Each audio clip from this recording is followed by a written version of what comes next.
தமிழக அரசுக்கு எதிராகவே ஆளுநர் ஆர்.என். ரவி செயல்படுவதாக துணை முதலமைச்சர் உதயநிதி ஸ்டாலின் குற்றம் சாட்டியுள்ளார். செங்கல்பட்டு மாவட்டம் கப்பிவாக்கம் கருணாநிதி திடலில் திமுக சார்பில் சமத்துவ பொங்கல் விழா கொண்டாடப்பட்டது.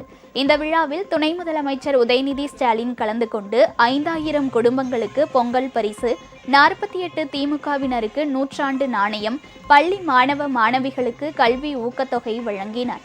மேலும் 200 மூத்த முன்னோடிகளுக்கு பொற்கிழி, இலவச வீட்டுமனை பட்டாவையும் வழங்கினார். பின்னர் நிகழ்ச்சியில் பேசிய உதயநிதி ஸ்டாலின், தமிழக ஆளுநர் ஆர்.என். ரவி முதலமைச்சர் அறிக்கைகளுக்கு கையெழுத்து மட்டும் போட வேண்டும் என்றார்.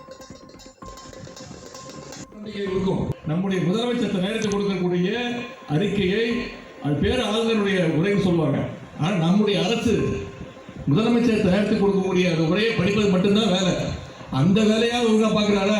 அவர் பார்க்குற ஒரே வேலை சட்டமன்றத்தில் வாக்கிங் போவது மட்டும்தான். வருவார், தமிழ்தாய் வாழ்த்து பாட போகிறோம், அதற்கு எதிர்ப்பு தெரிவித்து போயிடுவார். சில ஆண்டுகளுக்கு முன்பு தமிழ்நாடுன்ற பேரை மாற்றணும்னு சொன்னார். தமிழ்நாடுன்னு ஏன் பேர் வச்சிருக்கிறீங்க அப்படின்னு மாற்றணும்னார். தமிழ்தாய் வாழ்த்து பிடிக்காது, தமிழ்நாடு பிடிக்காது, பெரியார், அண்ணா, கலைஞர், அம்பேத்கர் பெயர்கள் பிடிக்காது. வருவார், தமிழ்தாய் வாழ்த்து பாடினோடனே ஓடி போயிடுவார். இப்படிப்பட்ட ஒரு ஆளுநர் நமக்கு தேவையா?